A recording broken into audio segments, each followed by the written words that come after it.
life is tragic. Occasionally it's magic.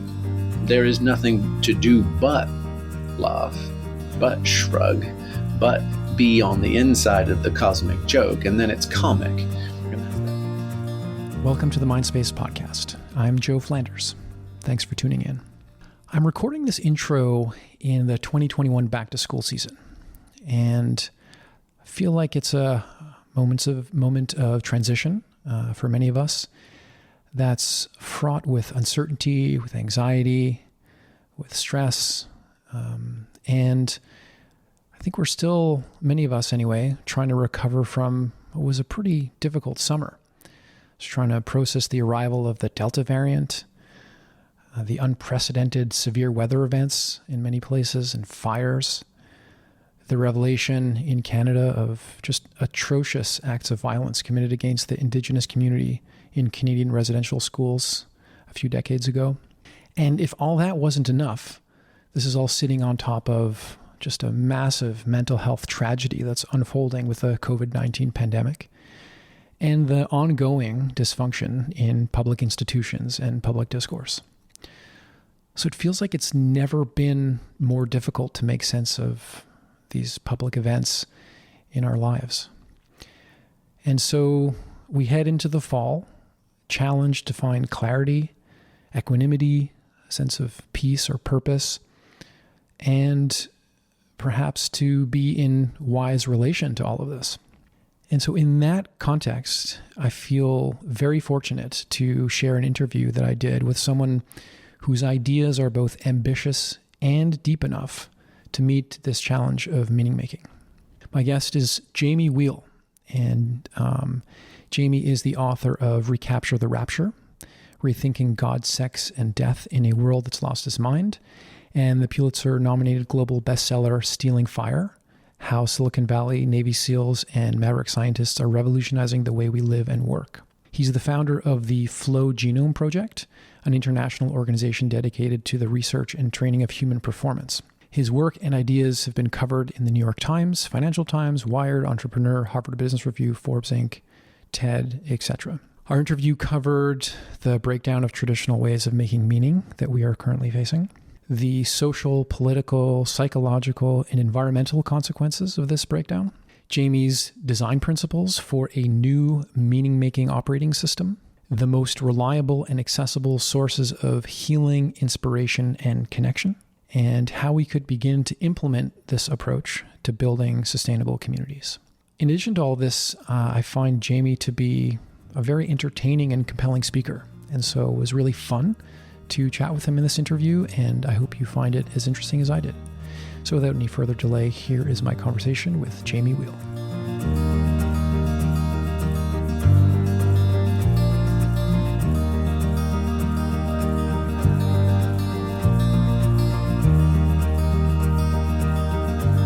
All right, Jamie Wheal, welcome to the Mindspace podcast.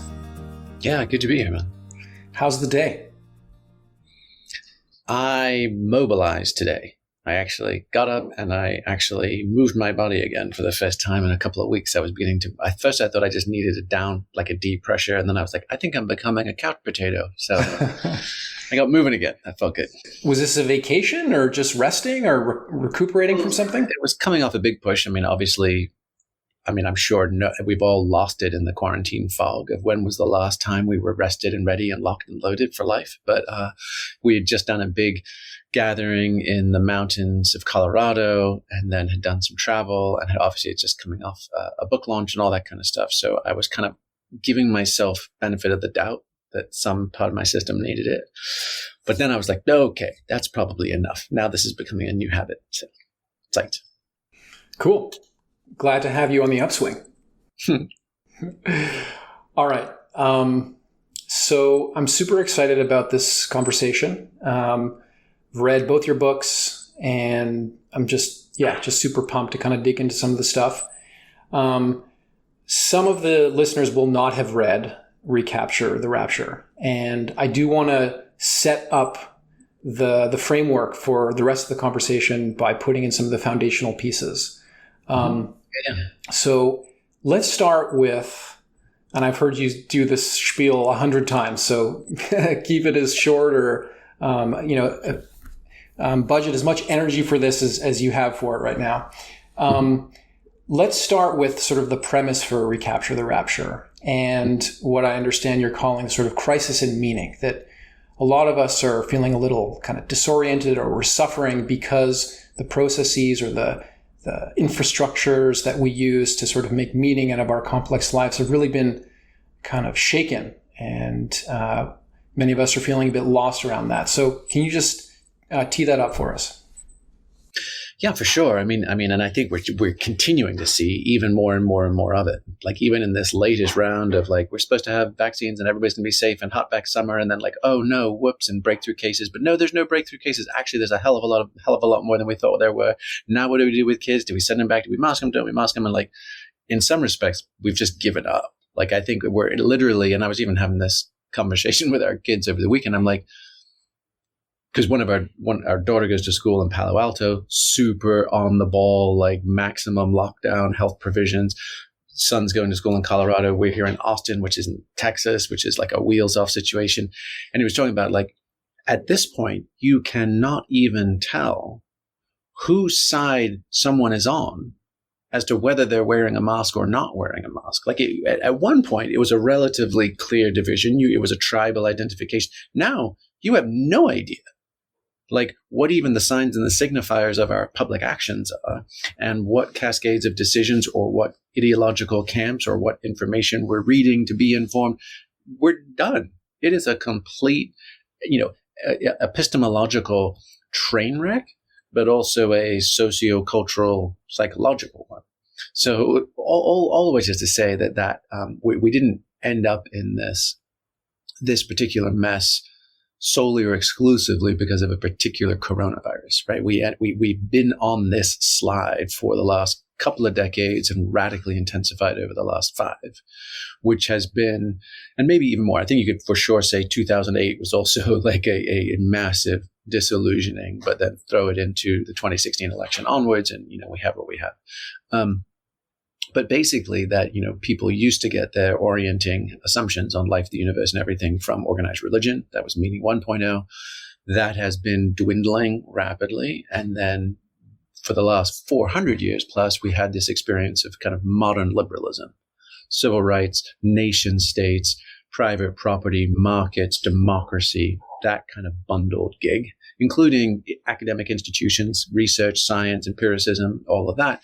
And that too has been kind of crumbling. And so those are the two pillars of meaning 1.0 and 2.0. The roof's been caving in as far as any shared reality we might have been experiencing. And so into that, rather than us all becoming grown up, rational, evidence-based meritocrats or something, what maybe like the Sam Harris's and the Christopher Hitchens might have once forecast, we're actually getting sucked to the extremes into fundamentalism, like doubling down on belief systems, and not just traditional religious fundamentalism, QAnon fundamentalism, anti-vax fundamentalism, like populist fundamentalism, like take your pick. There's all sorts of different narratives, sacred and secular, old and new, that are showing up where people are just doubling down on a rigid belief system versus some form of more provisional sense making.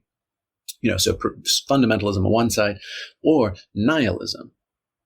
Just burn it all down, blow it up. What the fuck? Who cares? Let's party, or let's riot, or let's something. I mean, very Fight Clubby, right? In that sort of sense, and diseases of despair, which is obviously a lot of the world you work in, to the rises in addiction, anxiety, depression, suicides, all of the things that you would expect when people are unmoored from their surroundings. And of course, this isn't happening in a vacuum.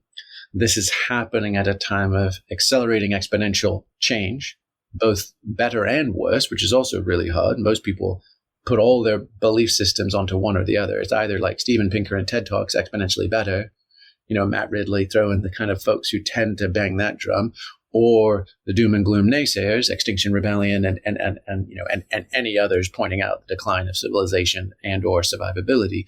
And you're like, wait, which is it? It's both, and they're both exponential. So which way this goes is going to be a crapshoot to the very last minute. And who do I look to tell me whether I should shit or go blind. Oh, they're all dead or gone or have abandoned their posts. So it's every man for himself and do your own research.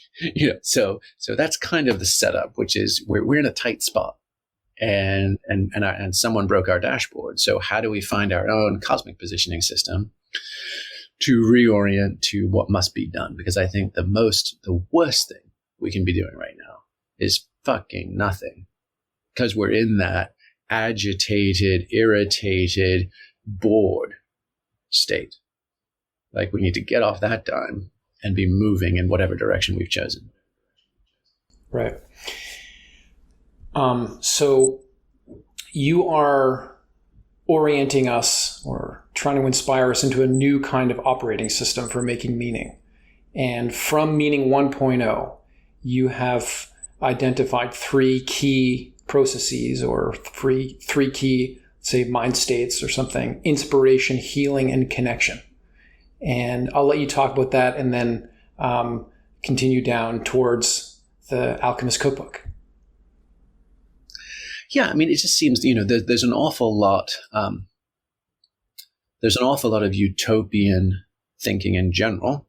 If you look at anybody from whether it's true old school Alpha and Omega Judeo-Christian stuff, like there's going to be the Armageddon and the Rapture or any of those kind of things, so old school stuff, all the way to techno-utopianism, like Ray Kurzweil, and we're going to upload our consciousness to computers, to blockchain and seasteaders. We're going to disrupt the nation state, and we're going to create our own little communities or civilizations, and maybe they float, maybe they don't, maybe they're in where is it? It's not Croatia, it's Estonia. One of those Eastern European bloc has some unclaimed land that is potentially going to be a libertarian crypto paradise, right? And then, or psychedelic renaissance, or trans tech, Neuralink and implants, like at some, like, or immersive VR, where we all there's always yes, this is ugly. Yes, this is hard, but there's some hockey stick redemption at the other end of this. And this also shows up in info marketing and self-help and new age and pop psychology, which is let's poke your pain points, and you get irritated and agitated, and then we offer you, whether it's a workshop or a pill or a meditation practice, in just 7-minute abs, and then you'll be delivered. And that is such a deep trope, both of Western thought, the Alpha and the Omega, at the beginning and the end. But it is, it shows up in communism, it shows up in social. The substrate it shows up across, 2,000 years plus of Western thought. But then it was metastasized and weaponized by marketing in the 20th century. And Tim Wu, the guy who wrote The Master Switch and tons of other stuff, he's a badass professor and thought leader. He also wrote a book called is it Merchants of Attention? Something along those, the Attention Merchants, I think. And it's basically outlining the genesis of 20th century marketing. Like, how did we get to Mad Men? How did we get to Don Draper and Mad Men? And the short answer is a bunch of down on their luck, literal snake oil salesmen and washed up former preachers. And so that sense of you've got chronic halitosis, try Listerine. You've got dandruff, try Head and Shoulders. You've got the thing. You've got the fall from grace. And then here's your shot at redemption in a product, a package, a pill. And that is so entrenched, right, in everything, including the full hijack of the spiritual marketplace, that we are almost all wired to believe that there is an up and out play. If only we can find it or buy it. And the emphasis for me on sort of, and many of those end up being pathological, right? Because if the ends are heaven on earth or off it, then the means are always justified. And there's all kinds of spiritual bypassing. There's all sorts of dissociation from the here and now. And often our social and ethical responsibilities to others and ourselves and the whole thing. So for me, that was a long ass wind up to point out that the model of, hey, there's this 3-legged stool or flywheel that is the human experience of inspiration, healing, and connection. And we never get out of that. We never get out of the endless cycle of getting up to the high ground, remembering what we've forgotten, being informed and inspired, if we're lucky, only to go down into the depths of our brokenness and either get crushed there by life events and tragedies and things, or use that light to mend and heal. And then we're forever doing that, mediated by our relationships, near and far. And that sense that that redemption lies not in getting to the mountaintop and camping out there, because nothing lives up there. You can visit, you can put some prayer flags up there, but you need to get back down in the valleys, right? So there is no end to this. It's forever. We're forever being propelled forward from our life of highs, lows, and together. The kind of like life is tragic. That's inescapable. That's Buddha's first noble truth. That's, that's Nietzsche and everybody else. Like, life is tragic. Occasionally it's magic, which blows our minds and redeems our, and soothes our souls and gives us a reason for being. And then that weird toggling back and forth between those two things, there is nothing to do but laugh, but shrug, but be on the inside of the cosmic joke. And then it's comic. And that's that kind of sharing and buffering with each other. If we couldn't look at this all and just go like Zorba the Greek, like fucking hell, the full catastrophe. Like yesterday at the last night's show, there we were dancing and raising the roof, and it was nothing but Quicksilver magic. And today the kids just shat their diapers, and the repairman's not coming, and the dog just ran away, and and that's it. So the tragic, the magic, and the comic. And it feels to me that if we center ourselves there in the middle of those things, without obsessing or fetishizing about one or the other, one at the expense of the other, and we just say, this is it. The full catastrophe, the human experience. My job isn't to bypass it or transcend it. It's to bear witness to the whole thing. That feels to me more grounded. That feels to me more reality tested than some saccharine sweet promise of up and away. Sure. Now, I think in your argument that flywheel ultimately comes from meaning 1.0 in a more sort of religious framework.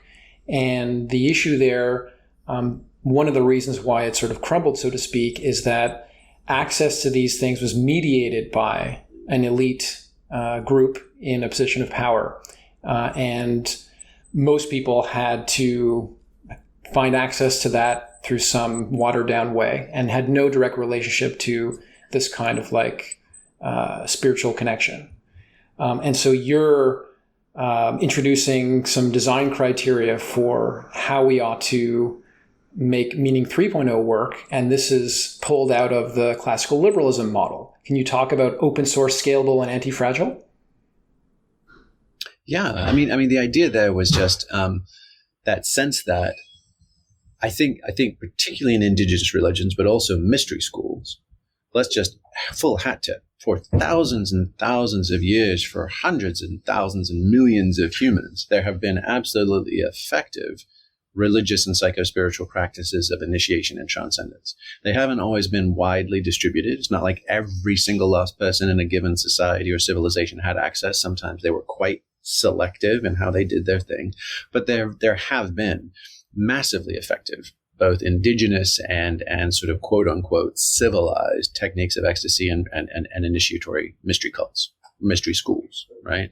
But I would say that somewhere post, at least in the West, right, somewhere post Constantine, Augustine, like some sort of Orthodox Christianity coming online, I'm not aware of, outside of like Kabbalistic traditions and some of those kind of underground movements, or the Western magical tradition, but anything kind of more mainstream got pretty watered down, became pretty weak sauce initiations.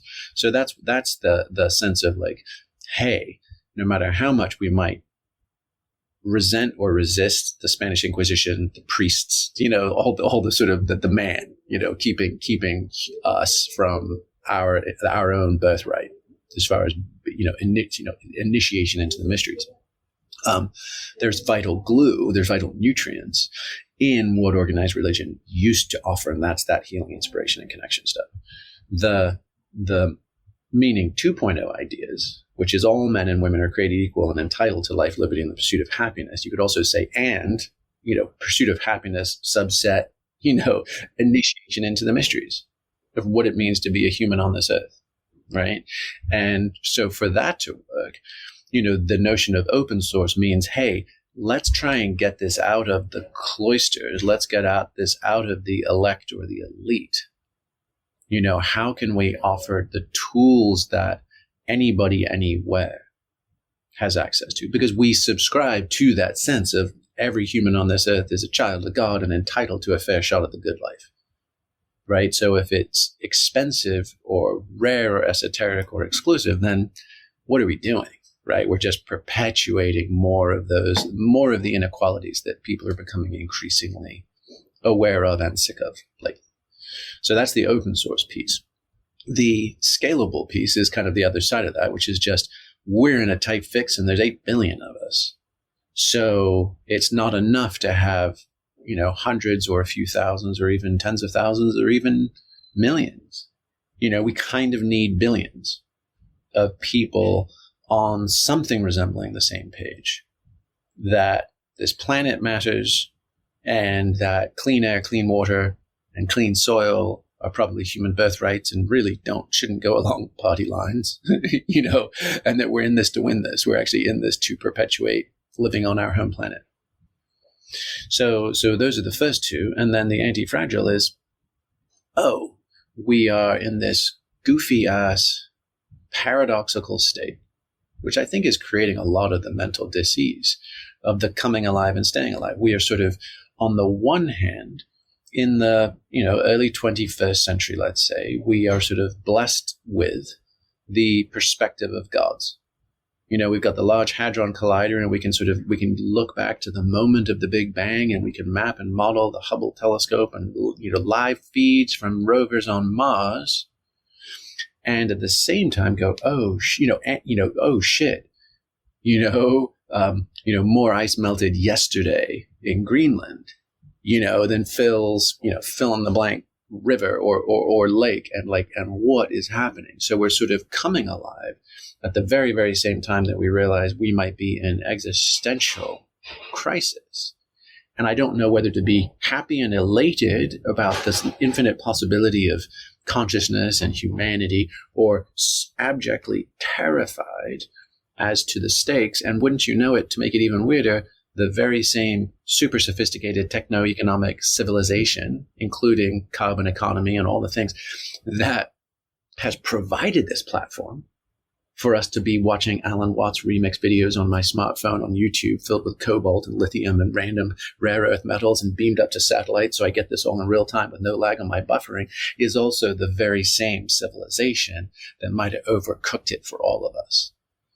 And that is an insane, literally an insane range of awareness to have to hold the sort of the grief and the wound of the world and the alpha and omega. I understand the beginning of creation, and I'm getting increasingly unable to look away from the pending end. And what do we do now? Yeah. What do we do now? What do we do now? If we're not asking that question on a more regular basis, I think we're missing the point. I would love it if we can get really into that. What do we do right now for the rest of this conversation? Let's. Yeah. Again, to tee it up, and again, spend as much time on these as you want. But the first pass at the question, what do we do now, in your book has to do with a combination of biohacks, respiration, embodiment, sexuality, sacrament, substances, and music. So how are they part of the what's now? Well, I mean, if you put them together, and there's all sorts of different combinations, right? From simple and obvious to more subtle and nuanced and complex. But the bottom line is I think you could make a case, or at least I did, that I think one of the things we need to initiate ourselves and each other into death rebirth practices. And that, through the wisdom traditions, again, through indigenous tribes with shamanic dismemberments, kind of the death, rebirth, and the reassembly of the shaman, again, unique and high-tech, badass, but not widely distributed. There was a handful of shamans for any given society. Everybody else just did the thing, did the hard work of staying alive. But shamanic dismemberment, the Eleusinian mysteries in ancient Greece, right? Where Plato says, they not only teach us how to die a better death, they teach us how to live a better life. Die before you die. Our buddy Brian Murarescu, writes in his Immortality Key, like that was just pervasive through both the Hellenic and early Christian worlds. So there's always been this nod and a wink, right, of like death, rebirth is where it's at, because that is how you come to your humanity fully and for the first time. Because if you're a firstborn human, right, where you were just conceived randomly and then spat out a birth canal into the world, you're like, fuck, I didn't choose this. I didn't want this. This isn't like, at some point you get kicked out of the womb, whether it's actual birth, like Stan Groff's perinatal matrices in holotropic work, right, that he documented over decades, or whether it's, I was raised in a beautiful, loving family, but then I went to high school and people were shitty, or then I got kicked out into the world and I chased all the brass rings that everybody told me I was supposed to, but I didn't get happiness. Whatever it is, we get kicked out of the womb. We go from the pre-tragic of safety and security and limitless possibilities. I can grow up to be president or marry Sleeping Beauty or Prince Charming, and I deserve it, to the tragic of, holy shit, I've been knocked on my ass, setbacks, bankruptcy, illness, divorce, disease, social disruptions, historical upheavals, you name it. And now I'm in the tragic, and we're all collectively getting dragged into the tragic. I mean, the number of people whose brains broke, who lived in California last year, when they're like, wait, we're in an epidemic, in a super lockdown quarantine, and then our state's burning, and now outside was safe from the virus, but now outside is deadly for the fires. And, there was a story of like a San Francisco family just freaking out, getting in their car, bundling up their kids with masks on, but now they're masks from the virus and the smoke. Which is it? And just driving east until they got to a rest area on the crest of the highway where suddenly they had left the smoke behind them. And the kids are like, look, Daddy, blue sky. And they're breathing again. And you're like, if that's not some apocalyptic ass shit right there, I don't know what is. So there is absolutely a need for us to both do the death rebirth thing, choose. This is Ebenezer Scrooge. This is Jimmy Stewart in A Wonderful Life. This is Dorothy in A Wizard of Oz. Like that, we memorialize this moment, right? Of like, I was whisked away on the hero's journey, right? The world I had kind of contempt for, or I was not in alignment to, I now think it might be slipping through my fingers, and I cherish it in a way I never did before, never could before. And in my choosing to be twice born, in my choosing to return home, that is my transformation. And it feels like we all need to do that. We need to go from having temper tantrums that our pre-tragic world isn't going to pan out, but not get crushed or buried by the tragic phase. And the only way to do that is to have that death, rebirth, initiation, and to come back in the post-tragic phase. And the best examples of the post-tragic are things like, the usual suspects, the Gandhi, Mandelas, and the Kings, right? Mandela was in prison, Robben Island for decades, came out loving his captors. Gandhi refused to march against things of British colonialism and oppression and only marched for things. MLK says it really explicitly in his I Have a Dream, when we can meet physical force, when we can rise to the majestic heights of meeting physical force with soul force, which was Gandhi's concept, right? What does it mean to say, yeah, I've been knocked down, but I get up again? And that isn't something that you can get from a pep talk or a Post-it note, right? Because what it means is I'm twice born and I'm a dead man walking and my life is forfeit and I am lived by love. Right? And in the movies, whether it's Thelma and Louise hucking it off the Grand Canyon, or it's Harry Potter, and Dumbledore's army fighting the Death Eaters, or it's, Frodo in Mount Doom, or it's Leonidas and 300 at Thermopylae, right? You have to have your back against the wall. It has to be for all the marbles, and you have to basically be doomed and choose to do it anyway. Anything shy of that, you're still just skimming the cream. So psychedelic experiences there's lots of ego death and physical death examples. But one of the cases I make in the book is that I think for the first time, we probably have that death rebirth initiations aren't just metaphorical or metaphysical. We actually understand the protocols now. And the protocols are very straightforward. And not every single last piece of this happens every single time, but there's a general checklist of like, boost your vagal nerve tone, increase endorphins and dopamine and oxytocin, and nitric oxide, engage, shift brain waves out of beta and either into gamma or theta, or even down into waking delta, which is highly correlated with a deep brainstem reset, almost brain dead. It's the slowest brain waves possible. So you're pretty much, what's that movie Flatliners, right? There's always those movies about like, what happens if we die but bring ourselves back? And then is there rad shit? And then there's always something spooky and gothic because you're not supposed to do those things, right? But actually it's turning out to be true. And it's turning out to be true with radar plots of 5-MeO DMT of like cross-hemispheric delta wave light up, at moments of peaking. Ketamine does the same thing. Nitrous oxide does double amplitude delta waves. So does translingual electrical stimulation.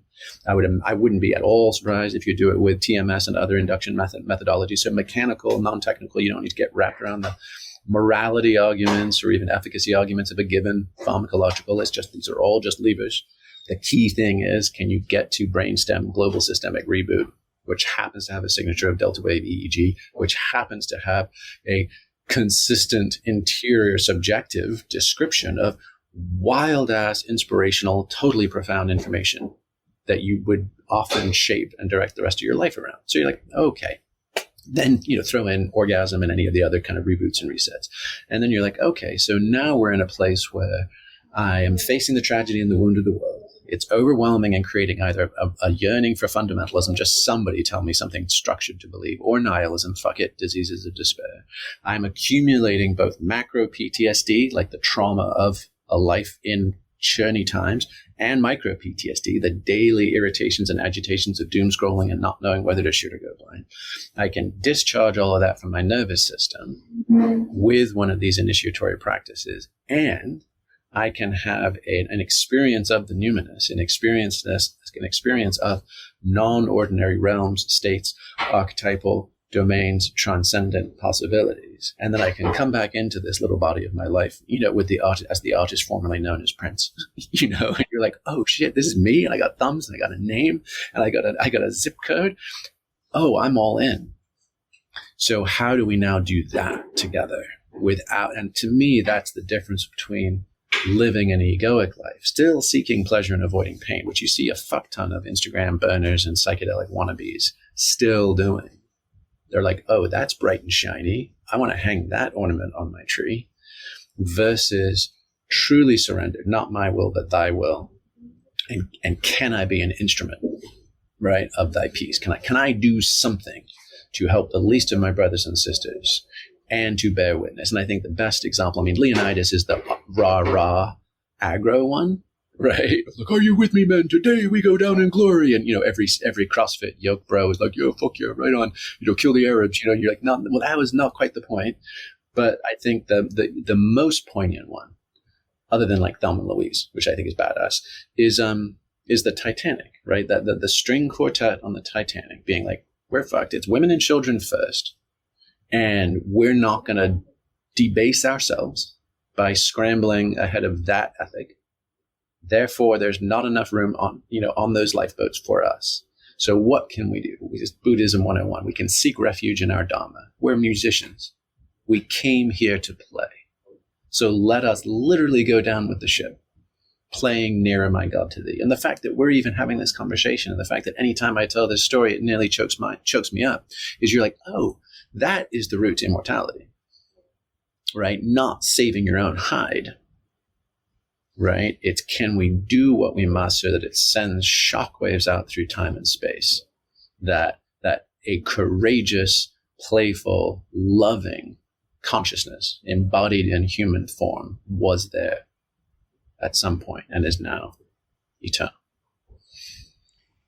Now, you said something a minute ago that we need to do all this together, right? There's something essentially communal about this project, which I think is a good next step for us. But I want to ask you, why do we need all this hardcore tech, whether it's like, natural tech in the form of magic mushrooms or something, or like freaky, like pain practices, or, ways of breathing that like we almost, suffocate ourselves to death. Like, doesn't life provide its own natural rhythm of challenge, of like difficulty, where maybe our whole ego doesn't fall apart or die, but an idea that we had to let go of, and we're just accumulating these moments of adversity and building up our sort of our intelligence and our wisdom. And why the extra layer of fancy stuff?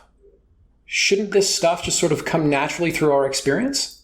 I think, sorry, I'll just add one other layer to it. Like one of the memes I've seen going around, and I really hate to kind of like single out a generation, but it's just for the sake of an example. But like this idea that, I don't know, millennials or even my generation, I'm sort of on the older edge of that. It's like, we've had it so good, right? It's just like peace in the West, economic prosperity, everything's pretty chill. And we haven't really had to deal with much in the way of like discomfort of any, real sense. And it's like global pandemic. Our ancestors were sort of called to fight on the battlefields of Europe, and we're called to like sit on the couch and eat a cookie. Like, we can do this, right? We just haven't had a lot of practice at real adversity because it's so cushy. Okay. But people in less cushy lives are constantly being exposed to challenges like this and have to navigate and find meaning that way. So why the extra layer? Well, I mean, there's two riffs to go on. One is the mollycoddled nature of our recent generations, and then the other is what is you said sort of the extra or the fancy, right? So in some respects, you can say, well, I mean, it is all just around us, and even if you wanted to be kind of an aesthete, and you just be like, oh, only natural, you're like, okay, there's still plenty of natural psychedelics, medicines, et cetera, et cetera. But I think the simplest thing is that has always been the human condition, even in indigenous societies, which is, how do I keep one foot? It's being in this world, but not of it. So why do we have to do this engineering? It's the layer that I'm talking about is this engineer. Why do we have to engineer that? Shouldn't our brains, our nervous systems be doing these processes naturally? Oh, yeah. Yeah. I mean, for sure. Like any rich culture has the descriptions and the kind of the interpretation, has the container or the vessel to hold a human experience. I mean, Jewish culture is pretty badass at this, but there's lots of others, right? With everything from here is initiation into the world to here is marriage, here's union, here's grief, here's mourning, here's the things, right?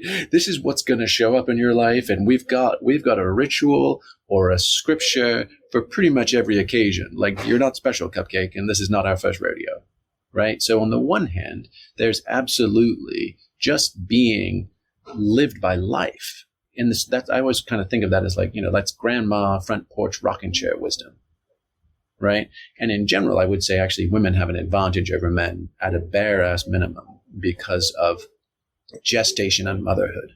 So for any woman, and a majority end up going through that initiatory ritual. I mean, growing life inside you and delivering it and nurturing it is a radically different thing than a dude just still being a dude through his life, right? And so those kinds of openings, but war, fully faced, that is facing Kali the Destroyer, right? And that can either break a man or it can make an elder. So life has it, as does art and poetry and all the things. I would say that in general, most societies have nonetheless still had periodic ritualized encounters with non-ordinary states, and that in general, the ones that do tend to have a broader range of psychological and psychosocial health and continuity. So it's that if I'm focusing purely on survival in the here and now, I can get rather tunnel vision, and that from time to time, not every weekend, not every month, right, expanding to include non-ordinary states, different domains of reality, all those things, is generally health-giving and a positive adaptive strategy. And at the same time, in the last 400 or 500 years, the rise of meaning 2.0, the rise of rational scientific materialism and empiricism, right? I think, therefore I am, says Descartes.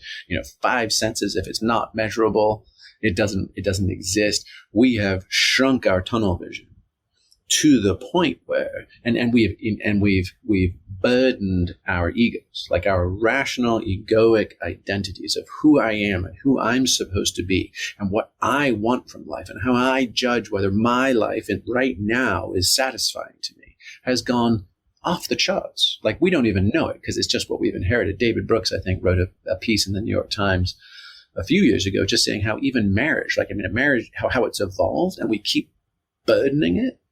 And you can almost use that as a really good test case of how do we burden ourselves, right? But it used to be arranged marriages, kith and kin, preventing war with your neighbors. Then there was this notion, Tristan and Isolde in the Middle Ages, and the notion of romantic love, which was still just a notion. That's why it became a best-selling book, right? Right. But more aspirational. We should marry because we care about each other. And then it was you complete me. And then it was actually you are also responsible for my full self-actualization. And if you don't help, you're my lover, you're my best friend, you're my co-parent, you're my entrepreneur, you're even my Instagram backdrop, you're all my things. And you're supposed to be getting me to my #best life. And if you don't, I'm going to be pissed and serve you divorce papers. So we've done that to ourselves. And I actually wrote a paper in grad school just making a case that what we saw with the rise of the Native American church, right? What was called at the time the peyote cult, right? In the 1870s to 90s. was a response to the desacralization of Native American lifeways.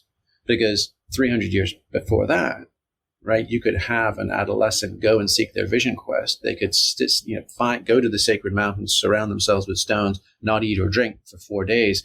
And as often as not, a vision of Great Spirit would come.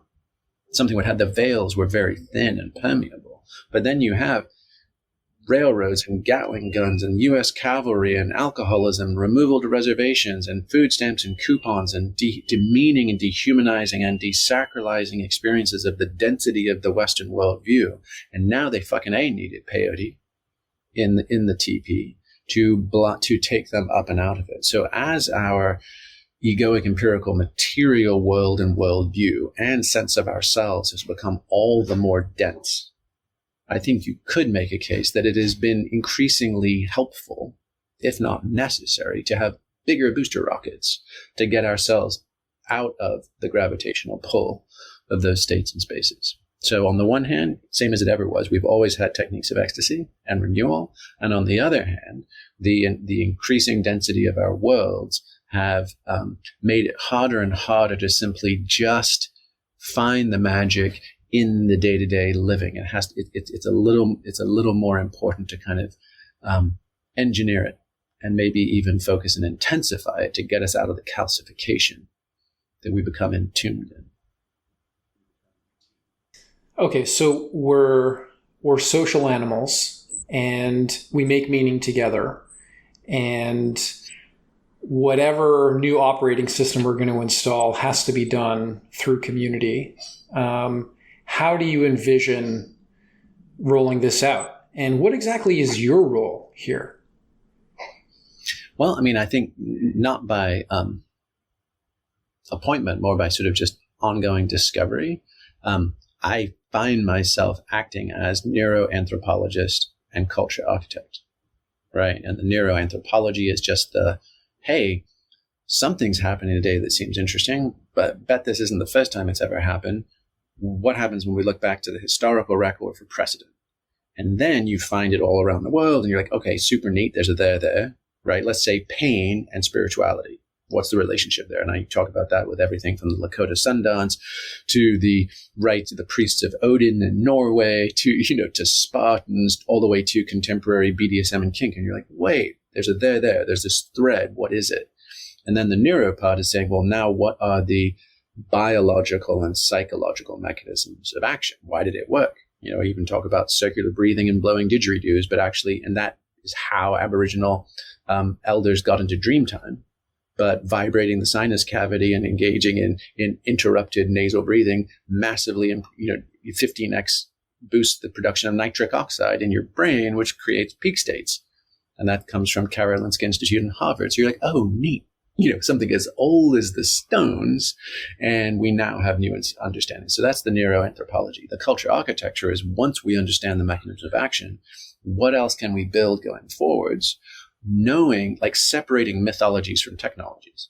So rather than like, let's say like new age burners who go to cacao and sound bath ceremonies and they're all wearing white linen and mala beads and they've got eagle feathers they're probably not supposed to have. And they're just parroting. They're basically, it's just cultural appropriation of things they don't understand. And they don't even understand which bits of it work. Right. And it's just a lot of it becomes, like a cargo cult. Like we're aping or imitating a host of behaviors because something in there we think happened, but we don't actually know what. So I would say culture architecture. And then, of course, it would be a pretty sterile or unimaginative point to stop there and be like, all I do is map, like Asperger boy with a train set, like all I do is map the possibilities and it's up to somebody else to actually pull the trigger. No, like, of course, because we're mapping these things, we love exploring our best efforts too, but with the understanding that our best efforts is just one effort. And as much as anything else, our attempts, like we've just done a gathering for 100 people running all of this software, being like, we're going to discuss culture architecture, we're going to discuss healthy community, but we're also actually going to be practicing it as we talk about it. So we had Rising Appalachia, the awesome, folk band and duo. They were both teaching drumming and teaching Americana songs during the day, but then providing performances at night. We had Aikido masters. We had all sorts of things because it was like, look, these are the Lego blocks. Here's the instruction manual. Let's build something. Let's build the raddest thing we can think of. And then if you're inspired, either that's hands down the raddest thing you could think of either, or it inspires your thinking and you come up with something even better, which is even better because now we're generating consciousness. So we've just launched this week a interactive alternate reality game. So like if you were going to build like Church 3.0, it wouldn't be in a building, because they'd blow it down or or burn it down. They'd blow it up or shut or burn it down, right? So you're like, no, like let's just sling memes in hyperspace. It's called YAnon as a riff on QAnon. And the intention is just to have people engage in the DIY, find and discover the tools for transformation as part of a big grand narrative and story as play. Because my sense is, and we've got lots of friends who are working hard on combating misinformation in the information ecology and like working with 3-letter agencies and governors and policies and politicians and this and that and busting their ass to like basically come up with better Wikipedia pages. And I'm 100% in support of what they're doing, but I also think it's like bringing a banana to a gunfight. You're like, QAnon is working because people are aching for an orienting mythology right now, right? So we actually need to belly up at the level of mythologies and tell better stories, right? Because if you look at QAnon just as a structure, it's really weak sauce. It's unimaginative, derivative, doesn't go anywhere, has been consistently wrong. And people are bending over backwards to add fuel to it anyway. So the things that we're doing, we are doing real things in the world with people. We are sharing the source code of like, hey, this stuff at least shoots straight. So go build your own. If you don't quite know what to do with it, come play with us till you get the hang of it. And then also creative and fictive efforts in this domain. But hopefully we will no way be the first or the last. Yeah, I'd love to hear more about what you do. This is, I don't know if you still call it Flow Camp or whatever, but I'd love to hear more about that. Omega. We called it Camp Omega this year as a nod to like training homegrown humans, Omegans. Super cool. I'd love to hear more about what you're actually doing there. But one question that occurred to me is like, and I'm sure you've heard this before, how is this not another another Rapture story? Mm-hmm. How is this not another hockey stick narrative shape? Yeah. And that is the one that you sort of have to forever kind of pressure test. Like, wait a second, we said we weren't going to do that. And yet, right?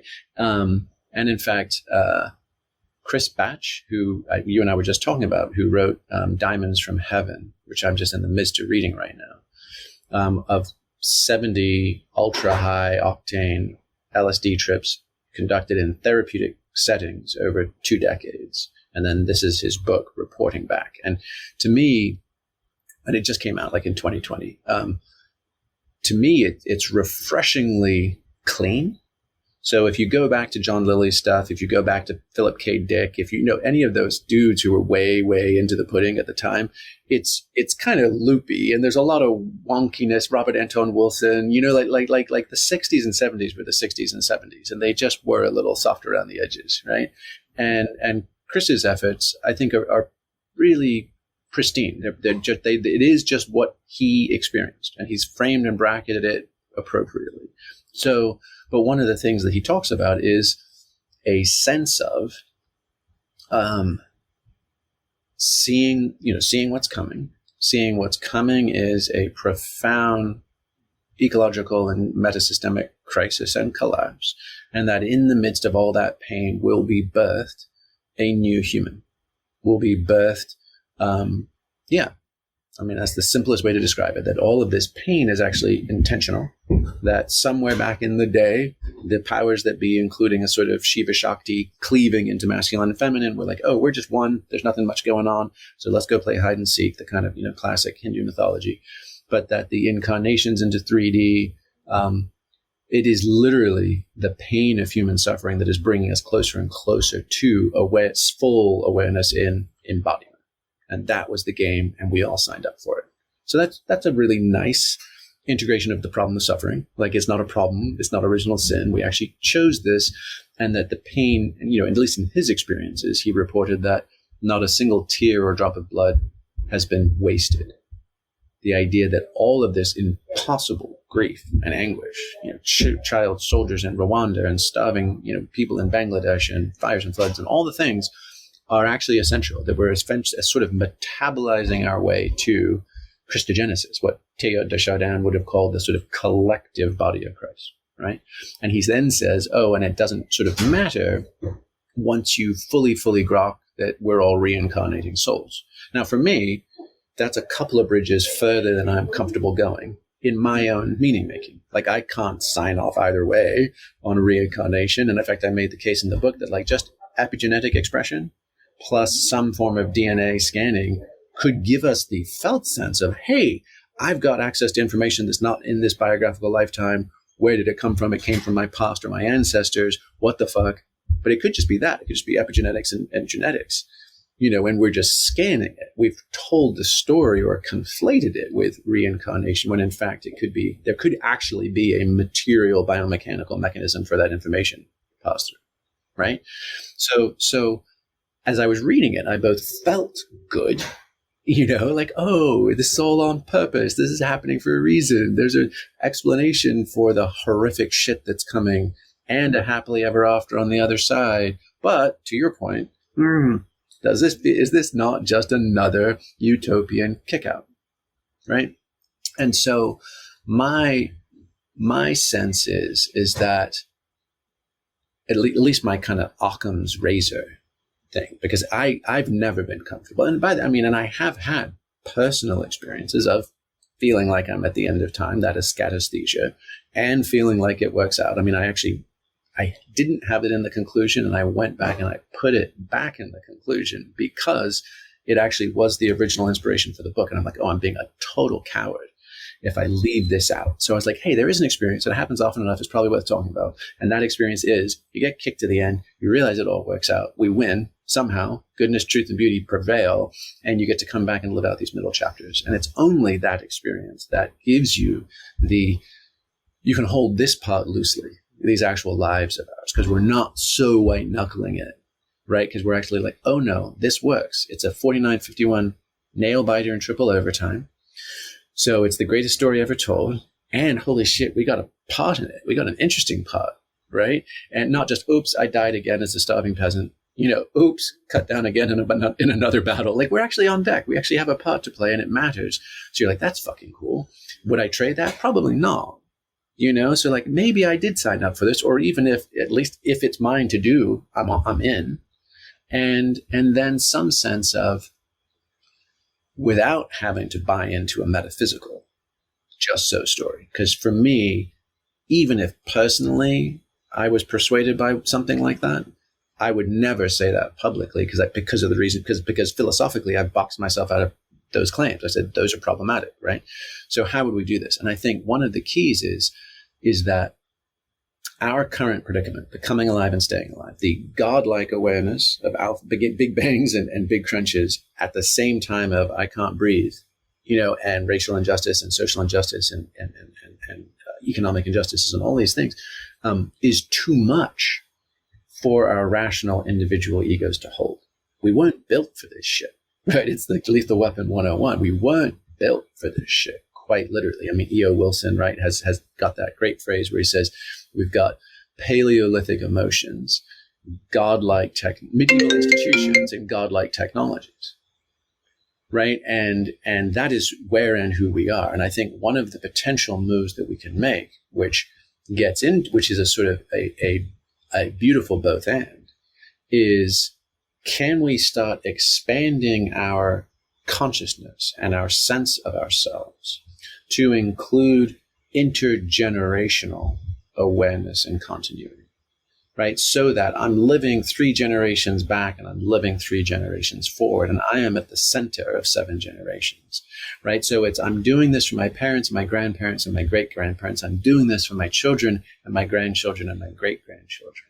And that whether or not I achieve satisfaction for my time-bound needs in my lifetime is no longer the fucking point. Which, by the way, if you speak to Ashkenazi Jews, if you speak to Kurds, if you speak to Tibetans, if you speak to any diaspora peoples, right, they're all on the Moses plan. Like if Yahweh had said to Moses, hey, dude, you're going to wander with your people through 39.9 years, a hot-ass, dusty desert, and you're not going to get to the land of milk and honey, but your children will. Are you in? Then the answer is like, fuck yes. The only answer is fuck yes. Like, sure, would I have loved to got there myself? Yes. I mean, the night before MLK dies, he eerily echoes the same thing. He says, how long? Not long. I may not get there with you, right? But there is that mountaintop. And so the psychedelic experiences, the non-ordinary expansion, the death, rebirth, initiatory experiences of being in the timeless, of seeing how this all works out, of defragging our nervous systems, of being filled with love and courage, right? Give us a chance to say yes to that, to actually and authentically sign up for that, which is, we're playing the long game. And interestingly, psychologists, there's some at Princeton and at UNC that have done studies on children who have intergenerational awareness, right? Versus just nuclear family living in a suburb someplace. Like if 3 or more generations of awareness of your family, less depression, higher test scores, more likely to go to college, less likely to drop out, all these positive, it's like an immune system for the suffering and tragedies of life. And interestingly, families that are like, we kick ass, we're the best, that doesn't provide as much immunity as we've had our ups and downs and we're still standing. So when you say a new type of human is reborn out of this process, it's a human that has that kind of reference frame, 3 generations into the future, 3 generations into the past. And that's where we need to get to in terms of our reference for making meaning. Yeah. I mean, look, at this point, in the sort of comparative religious literature, that's Adam Kadmon, it's Anthropos, there's all sorts of kind of placeholders for an integrated kind of Vitruvian human, right? What do they look like? How do they behave? What capacities do they have online?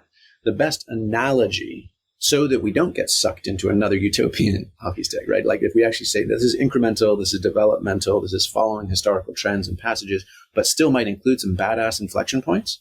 Like, you add 1 calorie of water, to a pot of water, and it goes from 99 degrees to 100, and it goes from water to steam. And that, therefore, and that gives you the Industrial Revolution, right? Like that kind of a phase change based on incremental stuff. Is that possible?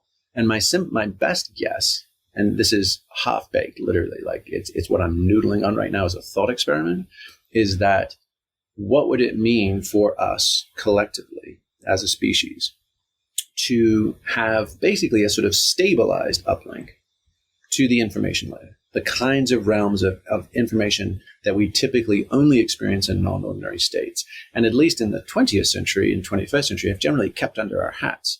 So there's all sorts of covert psychedelic users. There's all sorts of covert people who have stumbled into it with sexuality or with meditation or with breathwork, and they generally don't share it in their professions. They're not like, hey guys, this is where that came from. They're like, I was noodle. I drew up these diagrams or these blueprints.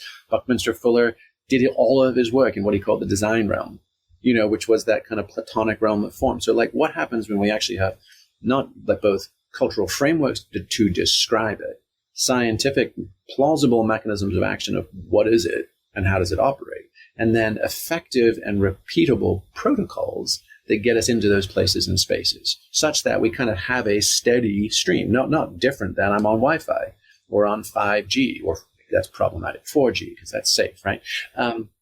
So what does that look like? And I think the best thought experiment I can come up with is similar to the way that Homo sapiens went from pointing and grunting to logos, to language. And once we articulated language, we went from hundreds of thousands of years of being successful hairy apes to logos. And when we were able to express logos, we were able to articulate past, present, future. We were able to articulate science, magic, religion, technology, culture. We were able to pass on wisdom. We were able to create hyper objects, signs, symbols, and signifiers. We did all kinds of shit on top of being hairy monkeys. Now, we were still hairy monkeys, right? We still had to get enough to eat and drink. We still had to avoid sharp things and predators. So all the other stuff that had been for millions of years persisted, but then we bolted on this extra software layer of language, and it transformed who we are and what we could do and what life was like for us, to the point now where just being a primal ape feels crazy, scary, hypothetical, but we are all still primal apes, but we've just forgotten because the dominance of language-based consciousness is so profound. So what would it look like for us to move into quantum consciousness, and not in a bullshit new agey way, right? But in a very specific, like steady uplink to non-ordinary information states, steady interconnectivity, and trans-temporal awareness of ourselves as intergenerational conduits of both genetic material and purpose and relatedness. Like Thich Nhat Hanh has a beautiful thing where he says, breathe freely. Breathe for your ancestors who may not have been able to breathe freely, but now they can through you this moment. So like, how do we do that? And at first it would be like, oh, that's wacky, or that's dissociative, or that's that's arrogant, or whatever. But like that notion of like, we have to expand our time frame because we are on the sharp end of going into the shit show. And if we don't extend our perspective of what is this for, if it's only for me in my lifetime, then you're like little Sally and Charlie Brown. Like, I just want what's coming to me. I just want my fair share, right? It's like, no. I think we're on this is a big enough cataclysm that it will be intergenerational. No question. I mean, even if you just look at like carbon loads or ocean recoveries, take the pick, like there's enough energy loaded into our system right now. We don't know what's coming, but I think it's clearly going to be more volatile and unstable, particularly in the developed West, right, than anything we've experienced in half a century. And it is almost certainly going to involve a fuck ton of grieving for what might have been, but is clearly no longer possible. And a collapse of many things that we've taken for granted. And that amount of grief is overwhelming for any single person. Mm-hmm. So, and yet we must, right? And yet we must. So the question is how? And I think that signing up is that old Pink Floyd tune. Like, did they get you to trade a walk-on part in the war for a lead role in a cage, right? And the keys to our cage are the keys to the kingdom, right? Like we can get out of our neurotic selves. So we're off the neurotic hook, but we're on the courageous cross. Like you're like, hey, is there more to life? Yes, there is. Do I have to be obsessed with likes and neurotic, petty egoic? Like, no, you don't. Like all your wonderings can be answered. You can have your socks blown off, and at the cost of showing up on behalf of the least of your brothers and sisters. For all of humanity at the end of time. It's like that Ernest Shackleton ad that probably wasn't, like meager pay, chances of success low, glory and honor if we pull it off kind of thing. Mm-hmm. Are you down? Mm-hmm. And to me, that's a question that can only be answered from the depths of the death rebirth experience, because anything else is aspirational. I kind of get the impression that, and I'm sorry if this is kind of like simplifying a little too much, but as our kind of nervous systems develop and we're trying to figure out how to survive and get what we need growing up and even into adulthood, there's a certain time frame to our decisions. And maybe in a secular or liberal age, it doesn't extend much past, feeling good, making sure we make enough money to buy a house and have children, or whatever your story is. But that's limiting and creating this catastrophic set of conditions that we're facing down the barrel. And if we're able to extend out the temporal and spatial territory that we're making decisions on and adapting to, we actually have a shot. And it does require a sense of letting go and loss of what we thought we wanted and needed, and courage to fight the good fight to get to the point where we're living in a way that's sustainable. How is that as a different way of stating what you just said before? Yeah, I mean, there's all sorts of beautiful ways to say it. I mean, it's some respects, it's sort of, it's time to set aside childish things and sort of put down our nets and go and be fishers of men, right? You're like, hey, my preferences for seeking pleasure and avoiding pain may be superseded. I can either collapse into those and that'll be ripped out of my hands as well, right? Or I can be like, oh, that was a good run. I'm kind of glad I got as long as I did in the kiddie pool, but now it's time to jump in the deep end. And it's one of those situations. I mean, this happens in every noble combat. This is the storming of Normandy. This is, again, this is Leonidas. This is any situation where you're like, oh, we're doomed. But if I if I die well, I am creating possibility or choices or safety or hope for someone else I cherish even more than my own skin. And whether that's we're holding the front lines so that our women and children can evacuate out the back of the village, whether it's we have to make a stand here against the Nazis, or they make it to the battle. My godfather flew hurricanes in the Battle of Britain. You're like, what the hell? That was hairball. I know we got to wrap up here soon, but one of the things that still feels a little tricky and abstract to me is like, if I was called into the Canadian forces and I was told, you've been trained to fly this plane, now you have to go fly the plane and drop the bombs or whatever. It's a pretty well-defined task. I feel like what we're being called to do we're being called to do everything and nothing, and it's abstract, and we stop using plastic bags and get an electric car, or just not drive a car at all, or what does the courage entail for us at this juncture? Well, I mean, the short answer is we honestly do not know and cannot know from here. And on the other hand, we did just spend a week mapping this for folks, right? So the sort of super short bullet list and understanding that this is totally, totally incomplete and partial, would be on the personal level, keep our center, keep the light of culture and consciousness and love and family and relationships alive. Like if those get snuffed out, then there's nothing worth preserving. So adopt a spot, find the most natural spot. It could be the biggest tree in your neighborhood. It could be a pond or a lake or a river or a creek that's got concrete in it, but find it and re-sanctify it. Bring a trash bag to your sacred spot and just start spending time there. Just start connecting with a place near you. Observe a Sabbath, half a day, right? Where, half a day dedicated to connection to source and the numinous and love. And that could be any of the practices that we talk about in the book or others.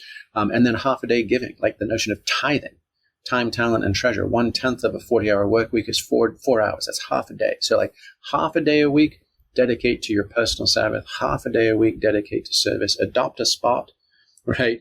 And, and then go ahead. I mean, this is nothing to do with the big players in the space, but some buddies of ours are doing sustainable salmon from Bristol Bay up in Alaska. Like like almost redo the Catholic thing of like Fridays or fish days, right? Like have sustainable meat Friday and have some grass-fed meat on a Sunday dinner or lunch, and go vegetarian the rest of the week. Get your own energy sources and power. Get a wilderness medical training of 3 days to 10 days. Like learn to be capable and competent. Check out Transition Towns. There's a global movement of people that are looking to build celebration, dining, gardening, community. Transitiontowns.org is probably what it is. Check those out. Check the 2 Kilowatt Society, which shows up in Switzerland and Germany, which is people voluntarily moving to burning only 2 kilowatts of energy as a demonstration of, hey, we can massively reduce our consumption and have better qualities of life.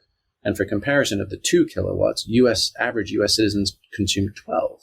So you're like, so voluntarily, not in an austere, not in a guilty, joyless way, in a like, hey, we are going to, and I think 4 of the 6 best cities to live in Europe are on it. There's like 4 major Swiss ones and a couple of German ones. So you're like, this is possible, and then think of your own, where does your water come from? Where does your power come from? What is your medical facilities and awareness? Be a helper, not another victim.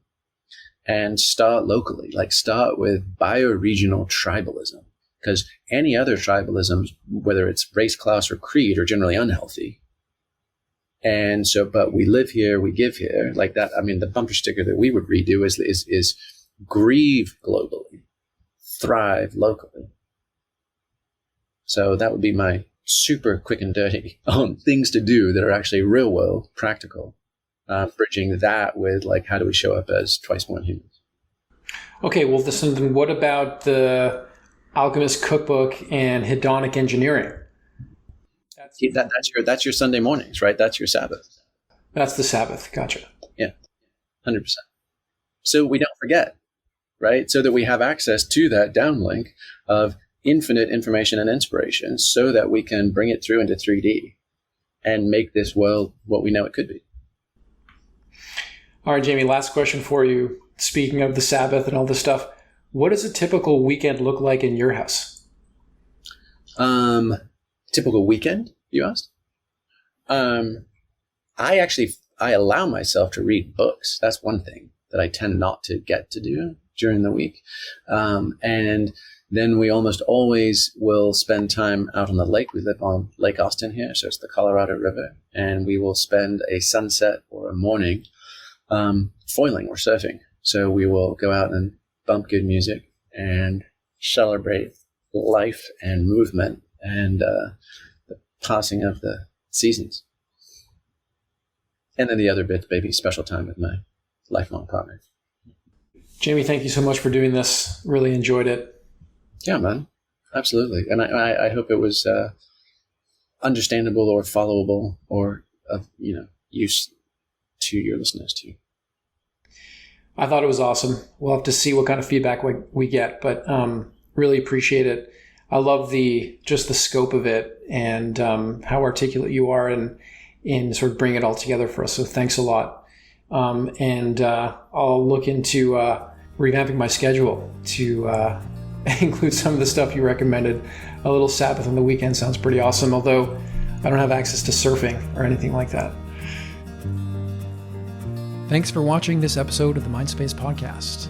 To get more episodes, you can subscribe on this channel or go to your favorite podcast platform. Thanks, and be well.